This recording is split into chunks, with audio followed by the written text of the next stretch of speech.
பண்றது? அதுக்குத்தான் நம்ம உபவாசம் என்ற உள்ளுக்குள்ள வர்றோம்.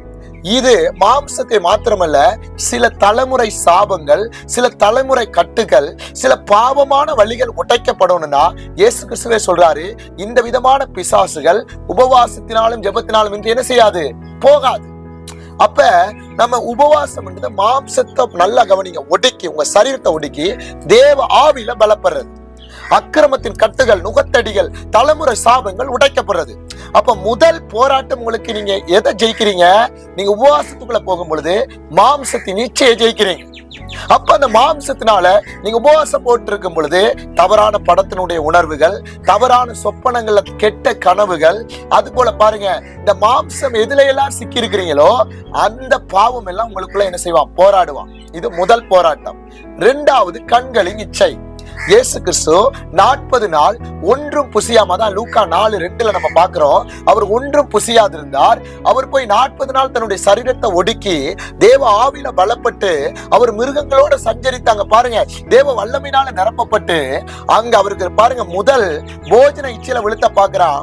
இயேசு கிறிஸ்து அதை ஜெயிச்சு மனுஷன் வசனத்தினால வாழ்றான்னு சொல்லி அந்த கல்லுகள் அப்பமாக்க பிசாசு கேட்கும் பொழுது தேவ வார்த்தையினால பிழைப்பான்னு அங்க ஜெயிச்சு, அடுத்தது பிசாசு அவரை உயர்ந்த இடத்துக்கு அவன் கொண்டு போறான். அதான் லூக்கா எழுதின சுவிசேஷம் 4வது அதிகாரம் 5வது வசனத்தை படி. பின்பு பிசாசு அவரை உயர்ந்த மலையின் மேல்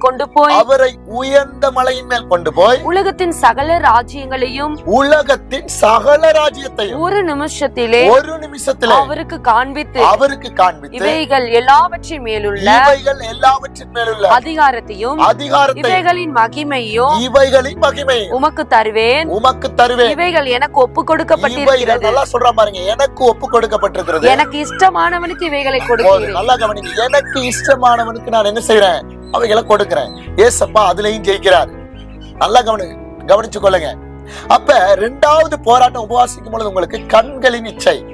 அதுதான் பாருங்க, நீங்க எதாச்சுமா உபவாசத்திலிருந்து வெளியில வரும் பொழுது நீங்க உங்களால பாருங்க சில காரியத்தை பார்க்க முடியாம இருக்க முடியாது.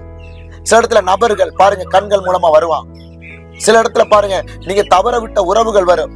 இன்னைக்கு ஆன்லைன்லயோ, யூடியூப்லயோ, பேஸ்புக்லயோ, இன்ஸ்டாகிராம்லயோ ஒரு ரீல்ஸுக்குள்ள அடிக்ட் ஆகும் பொழுது இந்த கண்ணால பாவம் உள்ள போய் அதான் கண்களை நிச்ச உங்க இருதயத்தை குழப்பி உங்க உபவாசம் 2வது நாளே உடைஞ்சிடும், இல்லாட்டி முதல் நாளே உடைஞ்சிடும்.